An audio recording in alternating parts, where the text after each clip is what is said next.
Nice. With a show of hands, who here met someone new and interesting?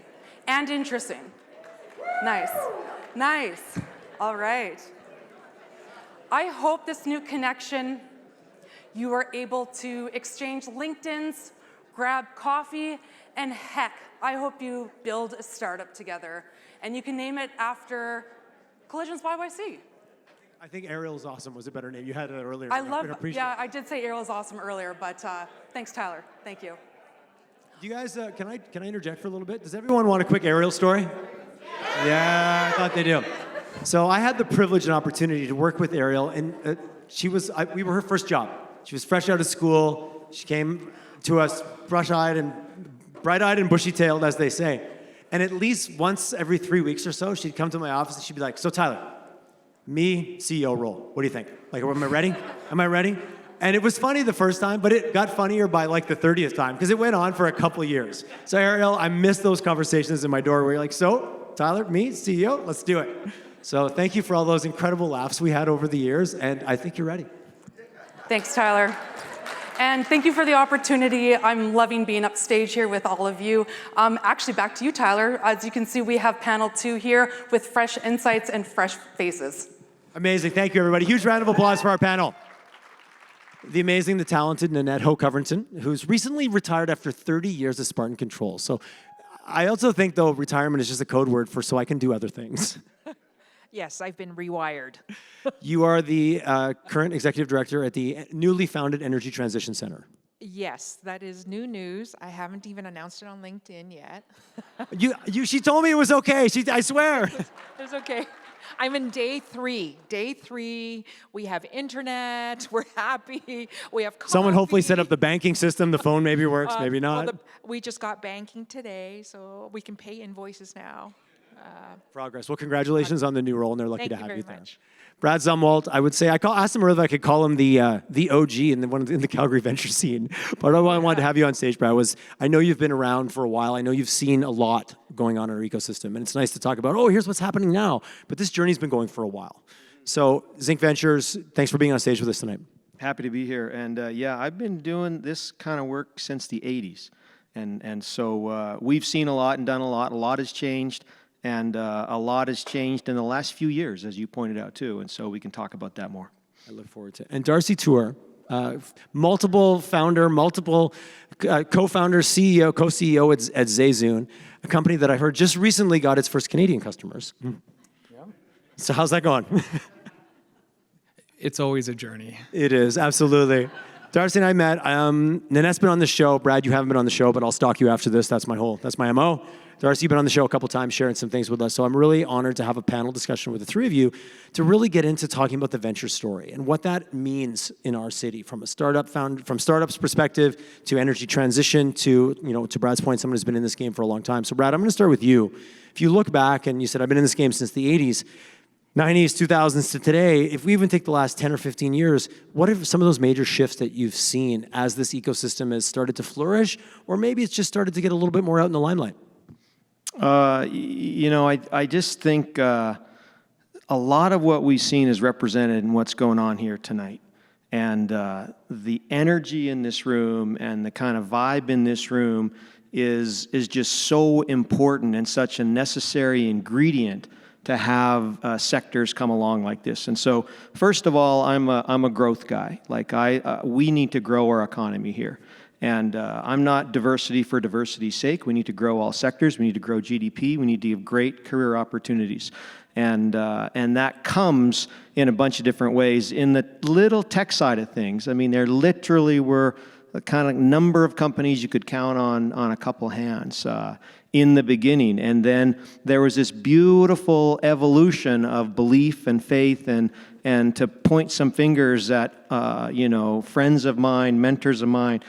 Sean Abbott at Anovia Systems is just absolute thought leader in the space and on board work. And then from our sector, Pat Lohr at Panache Ventures. And so importantly, I think to this room, we 20 years ago said, we're never going to get to where we have to get if we don't start building a venture capital industry.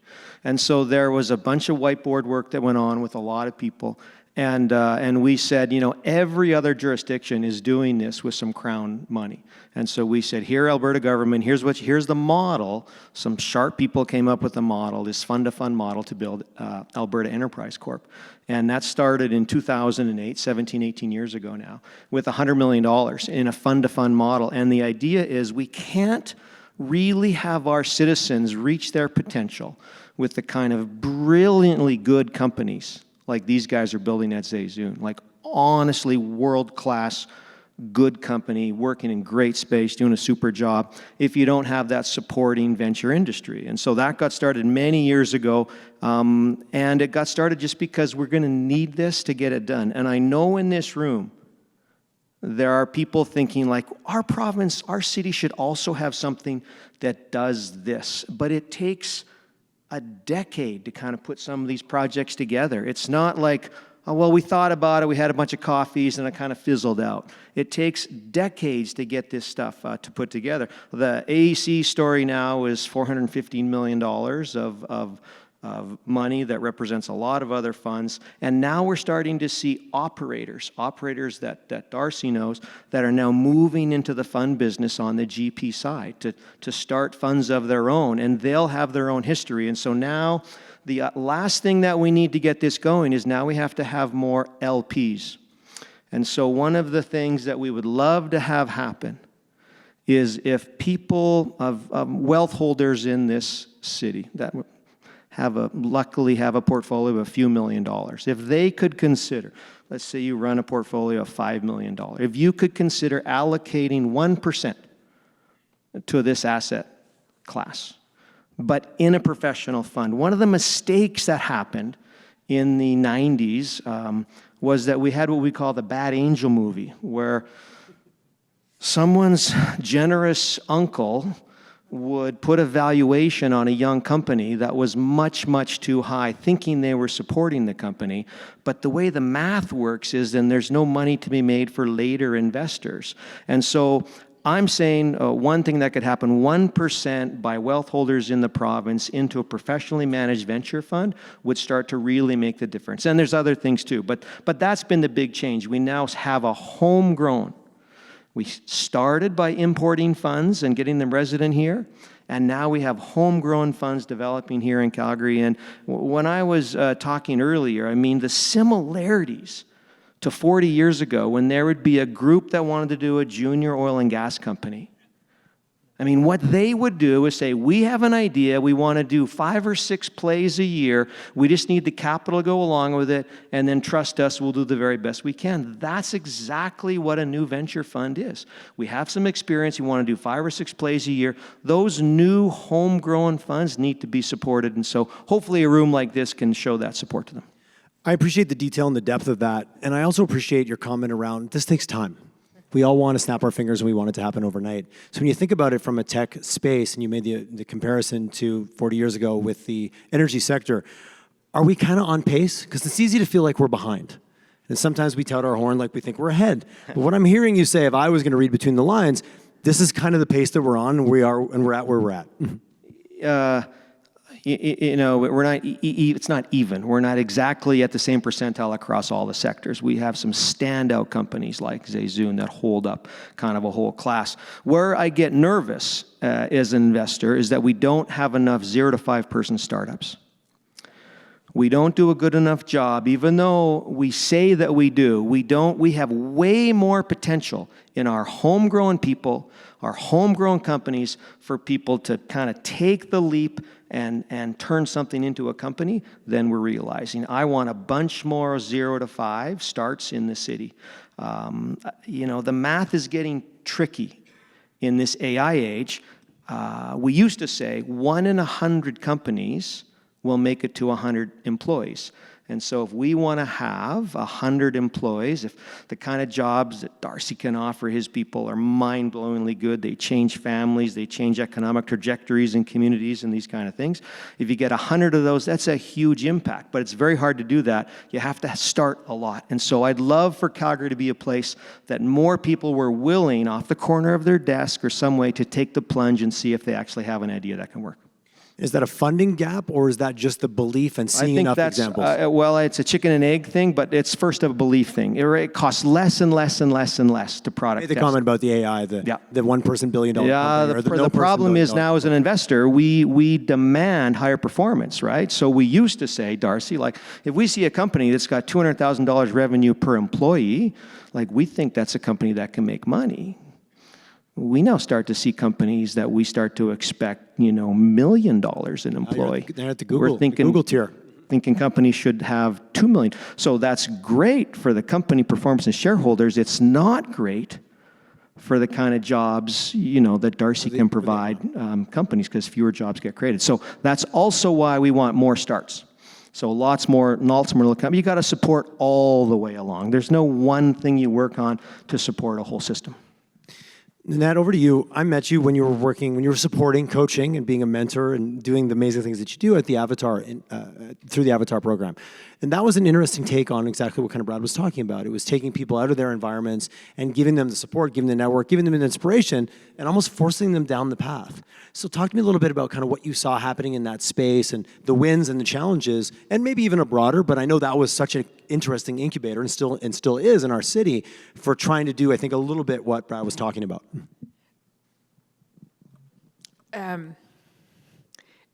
It still is a very interesting program, right? And so they put together teams that are not from the same company, and they ideate around energy addition or energy transition, whatever word you want to use, or transformation.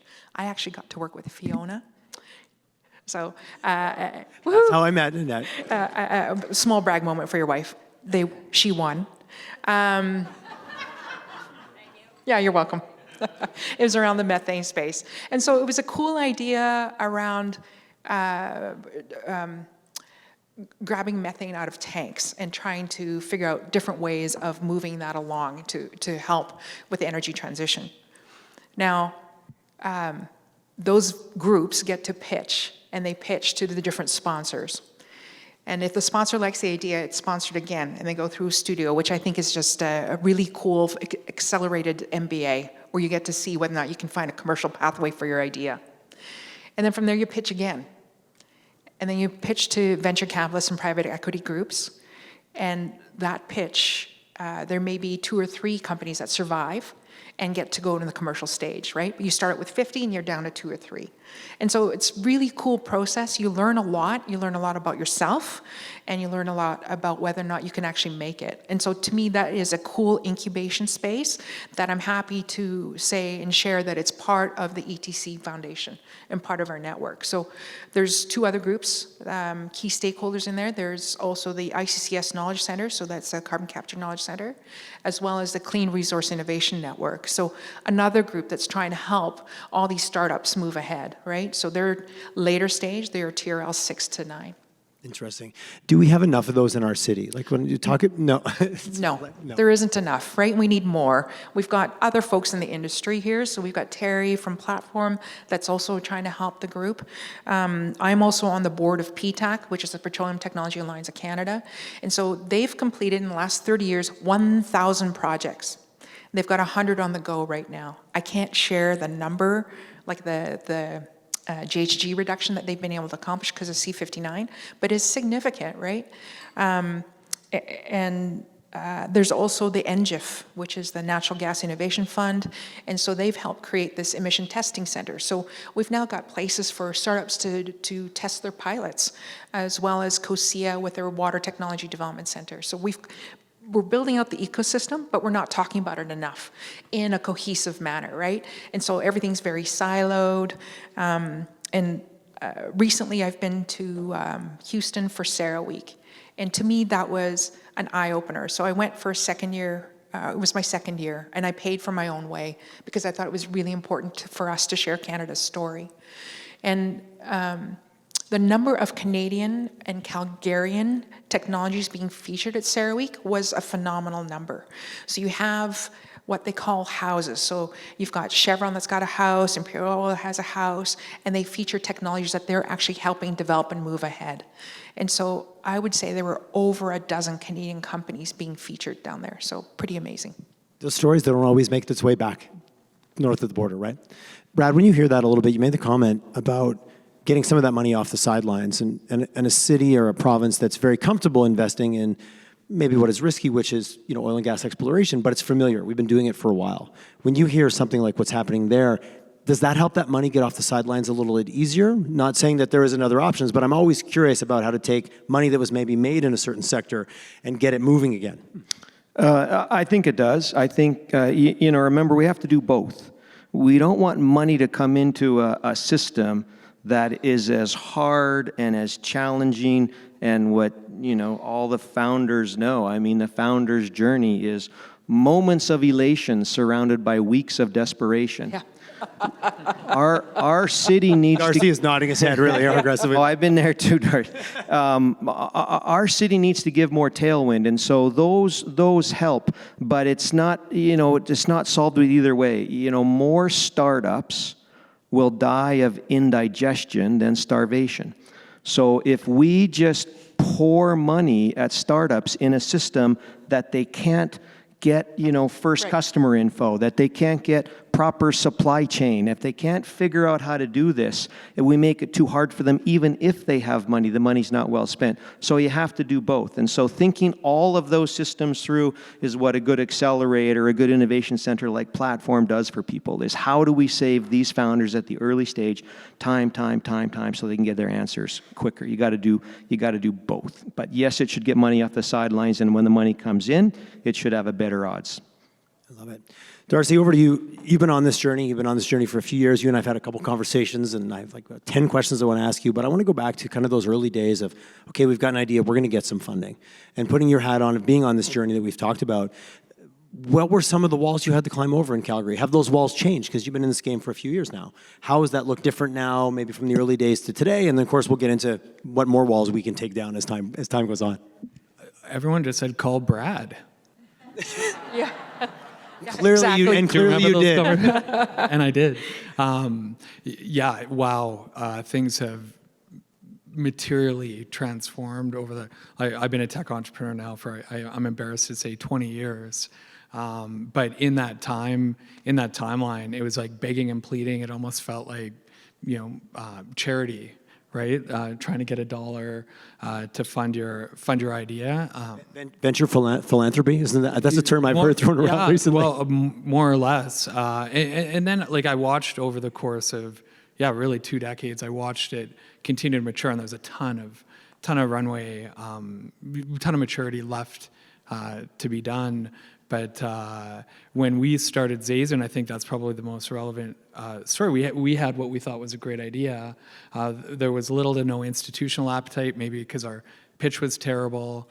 But we did. We went. We still passed the hat around. But it was really interesting because, Brad, it was the narrative that you're talking about, not as sophisticated, but it was, hey, here's an asset class, like you've got $1 million in the market, $2 million in the market. Like, if we could go around to enough people to say, we can give you this great exposure to this asset class that your BMO wealth manager, who's really just following the index, we can give you something a little more volatile. It might go to zero, which you can live with, or you might get 100x, which would be great.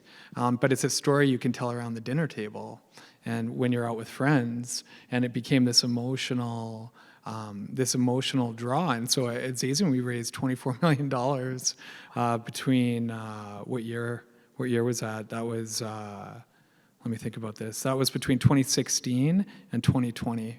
We raised $24 million in 4 separate rounds. But I remember, there's a bit of a tale out of school, but Derek Hunter put a seed check in us. And I think to what you said, like he would write you a seed check, like if you bought him a cup of coffee, and he'd write you this $50,000 seed check. And then we ran around and passed the hat around, and we raised about $10 million. And I put out a press release. I'm like, who can I put in this press release? I'm like, Blue Sky Equities. And Derek calls me up. He's like, why is everyone calling me for leading you around? I put $50,000. And I'm like, your name was the only name people would recognize. But it's all about telling a good story, folks. It's all about telling a good story. But you're shimmying up a chimney, right? And so just you use whatever leverage you can to move up an inch. And before we knew it, we'd raised $24 million before an institution would believe in the team. And by that time, we'd executed well enough. I think they couldn't afford to ignore us anymore. Be too big to ignore. If you started in 2020 versus 2016 or even 2022 or even tomorrow, how much would that journey change, or would it still be the slog that it was? Oh, I think it would be a massively different journey, and I think it ties back to being more deliberate about the resources available to the community by way of our ecosystem, but really being able to connect with people who've been on that journey before. Like we really started thinking about this idea in 2014. Like Solium was on the move, RS Energy, Benevity. They were a lot smaller than I would say ZayZoon is now. They're doing their thing. But now I think you've got some things, you've got some opportunities, I think, to have those collisions that can give you maybe that lightning in a bottle you need to. How important is it that we've just got a couple, not a lot, but a few cycles behind our belt now? There's stories you can point to. The last panel talked about going, well, yeah, but look over there and look over there. It's not just you telling this, not just believe me, but hey, look around. And is that as powerful as I might think it is sitting up here? Yeah, well, it's funny. My son's in grade 12. He's taking stats, and we're talking about like relevant sample sizes. That we don't have that yet, but we certainly have really powerful analogs. And investors are irrational at times because they're looking for that outsized return. So you're not going to find that in just a common construct, right? So to your question, we can point to Solium, we can point to RS Energy, Benevity, Absorb, and say, hey, we're kind of like these guys where they were however many years ago. And Solium's a great example. So they sold to Morgan Stanley, and this is how Calgary works. My CFO said, oh, I went to business school with Marcos Lopez, the CEO at the time, his sister. And he's like, could I give her a call? I'm like, hell yeah, call her. We're almost out of money. And we went over to Solium, now ShareWorks, and Marcos pulls us into the cafeteria, and he's like, tell me, in the Marcos way, like just this boundless energy, like, tell me what you guys are up to. And he leaned in, one coffee away. But that's the power in those connections. That's not just creating one outcome out of ZayZoon. That's teaching me a lesson that I need to do that for the next founder. That's teaching them a lesson. It's going to have a multiplicative, that's not a word, but you know what I mean, effect that's going to really create the chance to mature on pace or hopefully faster than what Brad was talking about. I'm going to put you on the spot. In a normal week, how many conversations like that will you now have that you're on the other side of that story? Well, it's a balancing act because I say yes. So as Derek accused me tonight, he's like, Darcy hasn't met a panel he said no to. I was building off that joke from earlier. Yeah, but I also know to be a successful CEO, you have to say no 7 times to every yes. So in that deliberateness, you need to, Marcos, before he met with us, I guarantee he did some diligence on us. There was a personal connection. You need to earn your way in, and that's what I would certainly expect from somebody that was in my shoes. I appreciate that. Brad, you made the comment about if we took someone with a $1, $2, $3, or even a $5 million portfolio and got them to put in a small percentage of it, is that purely education, awareness, and sharing that? Or is there a regulatory aspect to that? Do we need to change the accredited investor story? Like, what needs to happen to really, because it's a great statement and it's powerful, how do we mechanically make that happen? Well, I think there's smarter people than me that can figure out how to structure that. They're not on the panel right now, Brad. but I agree. But a straight ahead, seed venture fund is going to do all that work for you, and then they're going to properly construct that. So you'll find that. And I just want to return a little bit to the question you just asked Darcy about how many coffees he has. Remember, the most important thing that Darcy is doing right now is building his team. And when this all, matures and does its fantastic thing that it's going to do, then he's got 30, 40 team members that have learned inside operations about how a funded company is to behave and the level of operations they have to go at. And then those people are investable. So he's having those relationships year in and year out with his top 30 or 40 people that are now investable people in the next generation. And those families I mean, not only in this company, if you don't know how good this company is, you have to research it. Not only are those employee families having their economic trajectory changed, but the end users, the customers, are having their economic trajectory changed. Like we have, in this city, for some magical reason, between you guys and Solium and Benevity, we have companies that are beautifully performing technology companies, but then they're making the world a way better place too. So please know how good what you're seeing here is. Nice.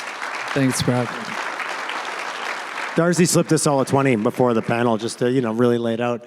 No, all 100% true. Nanette, talk to me about, we talked a little bit about the Avatar program, but talk about the Energy Transition Center. Like a little bit about what you're doing there and how that all ties into this story that is continually to unfold, that is Calgary and Alberta. Right. And so Energy Transition Center, I took over 3 days ago, as I mentioned. It's fresh. It's top of mind. It's top of mind. Very fresh. So the story is very fresh. Actually, the Energy Transition Center actually is a joint venture between the University of Calgary and Avatar, and that project ended on April 30th. So we set up a foundation called the ETC Foundation, purposely called the ETC because ETC is et cetera. So we're just going to be et cetera at the ampersand. So we're just, I know, right? Funny. I try not to be funny. It's too late. And so really, we've got several missions. So we've got fourfold, and we hope to support all these companies and startups that Brad, what is it, 2,500 that we have to have per annum to make things work? I think that was a number that was stated before in a report. That's a good number. Isn't that a good number? I think it's your number. Anyway, the four different areas is making sure that we provide a community to be able to create these opportunities, collaboration and connections. So those are three mandates, but under it are four pillars, and the four is providing entrepreneurial capacity and being able to do education. One, technical commercial pathways and pathfinding, so helping people find their way through in collaboration with those that are already in the ecosystem. And then a research concierge. So we're working very closely with a couple of the post-secondaries, and okay, you got to keep this in the room. I'm working on being able to access idle IP out of the universities. And so being able to use that entrepreneurial capacity that's out of Avatar to help take ideas that have already got IP and accelerating them out. And then the last thing is really a convening space. And so we now have a space to be able to create collisions for small and big companies to come together and find a way to create more solutions. I love all those pillars. The last one really especially. So how are we getting better, and you've run into this at Avatar, at bridging the gap between the large and the small? Because oftentimes those are two different languages they speak, right? They are very often two different languages. And I think part of it is having people like Brad and Darcy who understand the big and small and being able to be part of the ecosystem and creating those opportunities. So I think Sarah Week offered me that opportunity to see the small and the big colliding together and having these opportunities to create new ventures that will make a global impact. Danny, on the earlier panel, made the comment about when we all know, if we've lived in this ecosystem for any period of time, there's been a consolidation of a lot of the small energy companies into larger energy companies. Does that make the wall even higher in kind of what you're talking about? Yeah, it does. I think, well, the one wall I see all the time, and having been in the technology side at Spartan Controls for many years, is actually policy. If I don't know where my end game is, it's hard to innovate towards an end game. And so luckily for me, a few years ago, this is 20 some odd years ago, I saw the GHG requirements that are coming out from doing some research myself. And so part of that was my work with some colleagues, and we created the low bleed pneumatic controls. And so from there, we are out of the ecosystem about 2.5 megatons per year. So being able to create those opportunities for other people to see them as part of the ETC is what I hope to do, is that you can make a difference as an individual and not just as a big corporation. I appreciate that. They're very lucky to have you. Building on a little bit of what she shared, Darcy, I'm curious, we've been talking a little bit about the money side and the venture side.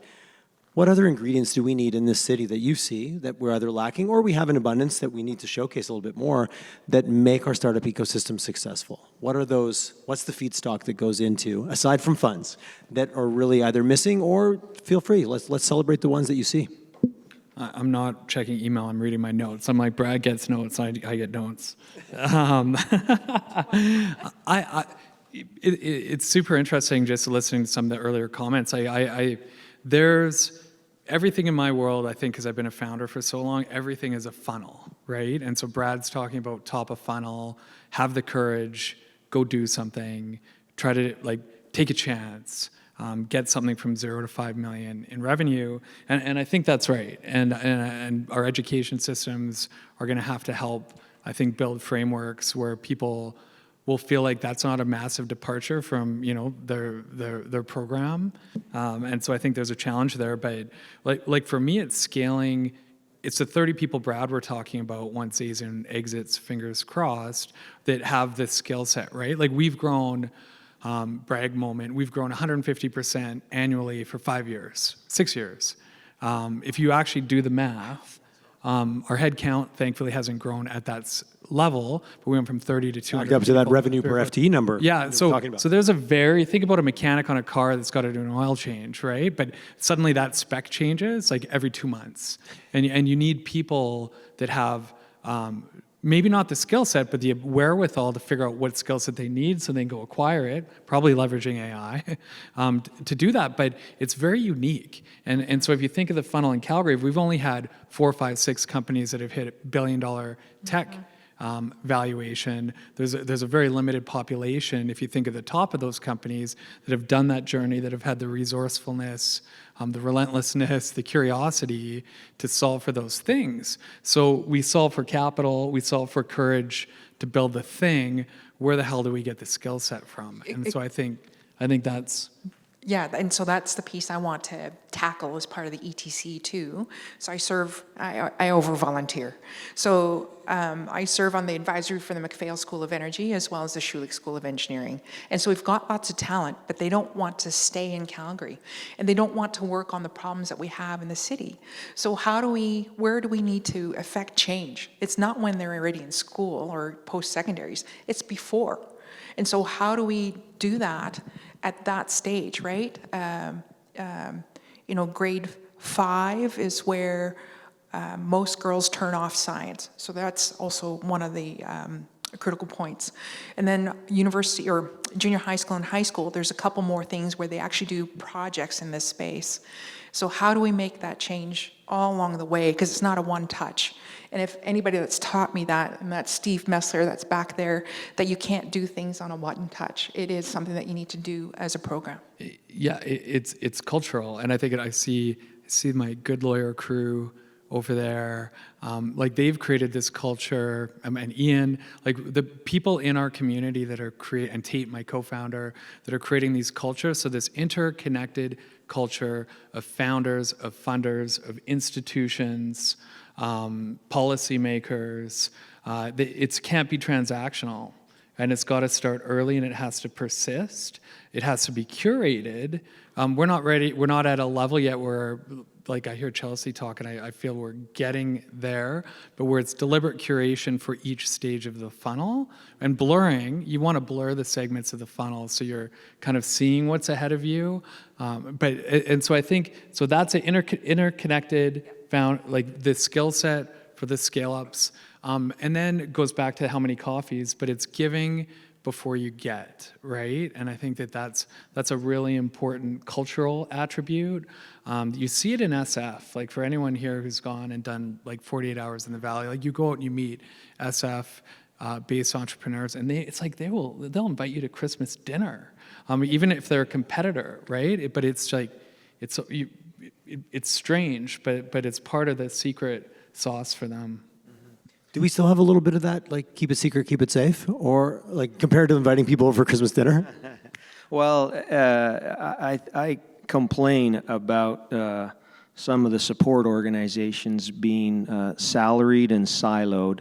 What you're hearing in the companies is much more collaborative. You know, some of you would know Evan Hugh, a contemporary of mine from a long time ago. And, you know, Evan and I ran 100-person companies for 4 or 5 years in a building in downtown Calgary, 2 floors apart, never knew each other, right? That's different now. And so, you know, Darcy did talk about the skill set, and you talked about holding on to people. And I know at Platform, Terry and his people talk about it's not just skill set. You don't just have the skill set, but earlier and as a citizen and as a neighbor, what about heart set? I mean, what about this idea about give before you get? And so heart set. And then mindset, this stick-to-itiveness, right?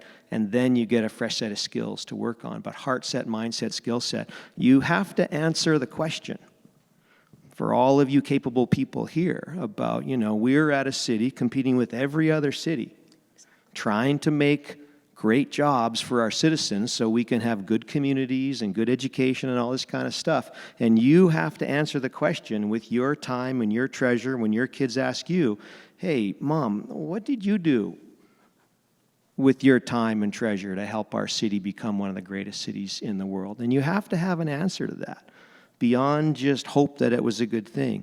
You're here, you're into this curiosity thing, you're into this so that we're there. But, you know, people with bigger resources have to answer that question too and say, when our city was competing with everybody else in this AI generation and stuff, did we put any of our family's capital, did we push in and actually try to make a tailwind so that we could affect heart set and mindset and skill set like Terry does at Platform? So good stuff. I appreciate that. Brad, you said something earlier when we first connected about, you know, these headlines, these stories that we tell. Are they helping us or are they hurting us? I love a good headline. I'm a marketer, but you did make some comments that landed for me. It depends what you're into it for. I'm afraid the 12th grader in his family is going to smoke us out on the stats. You know, if you start with a very low base, you can have some big growth numbers. But and so Calgary, we got to enjoy some of that. You know, in the big picture, tech is everywhere. But let's just say hardware, software, you know, online, SaaS, gaming, in a modern economy might represent 5 or 10% of GDP. And so if we shot for 5% of GDP, we would try to grow an industry revenue-wise. That would be a $20 billion revenue industry. We're not close to that yet. So we have a lot of growth to do, and the growth needs to happen not because I say so, but because there's enough of our population that wants the kind of jobs and opportunities that Darcy's company represents. There's lots of people that are going to work in government and in education and in medical fields and doing other stuff in the arts, and that's fantastic too. I'm not talking about 100% of our economy we hope becomes a scalable tech company like ZayZoon. But if we get to 5%, we're going to provide our population with the kind of income and kind of jobs that can change their family's trajectory and do good stuff. So we're along that walk. But this is a 30, 40 year. We can't maintain the headlines as the fastest growing tech ecosystem for 40 years in a row. What you guys do 150% for 5 years is amazing, but you just can't do that versus other jurisdictions. Other jurisdictions are going to be willing to put more taxpayer dollars at work, whether they should or shouldn't. They're going to be able to enforce more top-down planning that's going to deliver these results, these vanity results. So, you know, the results are nice when we have them, but the percentages are one thing, the real dollar flows and the numbers of companies is what really matters. And as long as that's ticking up, we're going to lose companies every year. But as long as we're ticking up overall in job opportunities we're providing our friends and neighbors and citizens that want to work in a sector like this, then I think we're doing the right thing. And I'd say we're beyond halfway from where we should be, but our population still deserves a whole other half that we haven't given them yet. That'll come in the next 10 years. So when the headlines run out and it becomes just the way it is, what are some of the core beliefs that we need to carry us forward? Because you're right, headlines are shiny and it's great and we can tout them, we can wave them around. But when we're not the fastest growing XYZ, what are those core beliefs that still need to be in place when the lights go down and you're alone in the dark room going, okay, I'm going forward no matter what? If you're going to wave your magic wands on changing the core beliefs of our city and our province to meet that objective, to take us forward, what would they be? Darcy, I'm looking at you first because you're in the hot seat. Well, yeah, I was thinking about like what makes Calgary special just on the way over here, and it's something that hit me. And maybe we don't talk about it a lot because it was difficult, but like the boom and bust cycle of Calgary, right? And like my last tech company, my co-founder Craig's in the crowd there, was an oil field services platform. Like, were you crazy? Like, so when you had a depression, we're the first thing that was cut, and then when the things picked up, we're the last thing that was added back. Like that SaaS revenue, it was the worst. But what it did to us, Grit, Darcy, grit. Yeah, it was resilience, right? And so, and you see that in oil and gas, you see that in the services industry that's, wrapped itself around and supported oil and gas, and obviously it's still a massive part of our economy. Like that resiliency, that's the belief. Like, and so, like I always say that the ingredients you need as a founder to succeed, like the table stakes ingredients are resourcefulness, relentlessness, right? And certainly curiosity plays a significant role there. And so I think those are the beliefs. Like you do spend way more time down than up, but the ups are worth it, the outcomes are worth it. And Brad, you talked about family. It's like, that's my why, right? We have 200 employees. I think about their families. Like I actually think about their families. Maybe don't share this outside of this room. I think about their families more than our customers because that's my why, because it ties back to that's my legacy in this community, is to exit the people in my company. They're going to go out and do their own. So with that belief system intact, which we inherited from our fathers and our grandfathers and grandmothers and mothers, that let's just hold true to that because that's ingrained in Alberta. Well, I just wanted to agree with Darcy, because to me, and always has been, family comes first. And if you have happy colleagues and happy family, you have happy customers.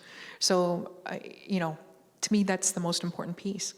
Well, I have a whole lot more to say. I have like 5 pages, but we won't get there.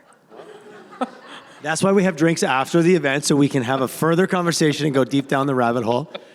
Brad, anything to add on the what do we need when the lights go down? Yeah, I mean, we're having a little love-in with me and Darcy and ZayZoon. I see that. I mean, to have citizens trust that this is a spot that they can have their idea and try to turn it into a company and just let that go. And just know that it is you that has to do this. Yeah. You and your neighbors. I mean, in a major metro center with a major research institution like we are, about 15% of the startups will come with university-backed IP. Right? Your startup didn't come from university-backed IP. Solium, not university-backed IP. Benevity University. There are brilliant healthcare companies and energy tech companies that did come from university-backed IP.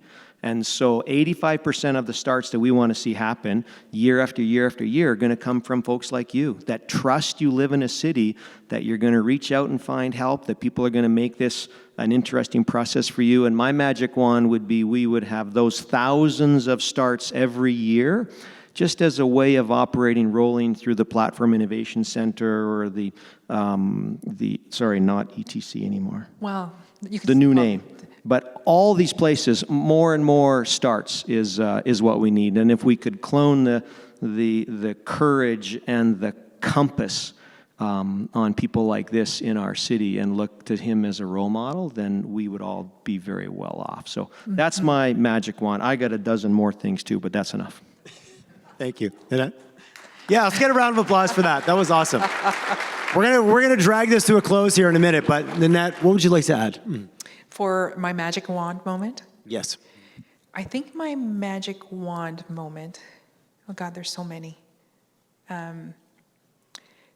is that we actually develop a strong ecosystem that we can boast about, and that Calgary is recognized as the Canadian center for where things can start. Love it. I'd already grabbed his magic wand. Darcy, to you. Anything you can add? Anything you'd take away? Any obstacles you would knock out of the path with your magic wand? Well, I wasn't preparing for that question. Again, it's your magic wand, so if you want to change the question, you also can do that as well. It's all yours, Harry Potter. I think it's exactly what we've all talked about. It's this room, it's everybody, it's your friends, it's your family, it's your neighbors that lean into this because they understand what's on the line, right? Like I look at our country's lack of productivity. We operate basically 100% in the U.S., so I have the pleasure of seeing how a productive nation with all of its flaws operates, and I'm like, there's some pages we can take out of that book. In fact, I think we have a responsibility to do so. So everyone lean in, stop apologizing. Like, let's go kick some ass because we have the right ingredients. We need a global view. Start with a global view. I actually just want to end on one thing with ZayZoon because often it's like we feel apologetic about here where we live and start a business, have a courage to do it where it's going to be a little bit harder. And there are some things that are harder. It's harder to raise capital here than if we lived in Toronto or SF or Austin. But just I'll share a little stat on ZayZoon. So we're 200 people. We have like a 90-person product engineering team. Let's say your average cost for a product manager, an intermediate engineer is $150,000, like fully burdened, however you want to calculate it. That's in Canada. In the US, it's about $185,000. The exchange rate's a little bit better on a cost basis, but let's say that's 1.35. 100% of my revenue is US based revenue. So if you actually think about it, when we have institutional investors look at us, they think I'm a lot smarter than I am because I've got this incredible, like, I'll use the word arbitrage on labor, and then I've got this incredible revenue stream that gets this 40% kick every time a dollar comes in, and I've got a really creative transfer pricing agreement between the two companies so I can optimize for tax and costs. Like, holy shit, people, this is a great place to start a business. So to Brad's point, if you haven't, or if you know someone who's thinking about doing it, do it. There isn't a better time than now. Just have the courage. If you fail, it's not a one-way door. You can go get a job, but have the courage, go out there and take a chance.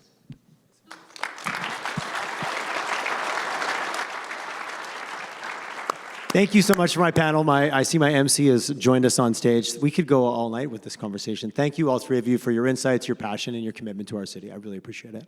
Ariel, over to you. Wow, what a night.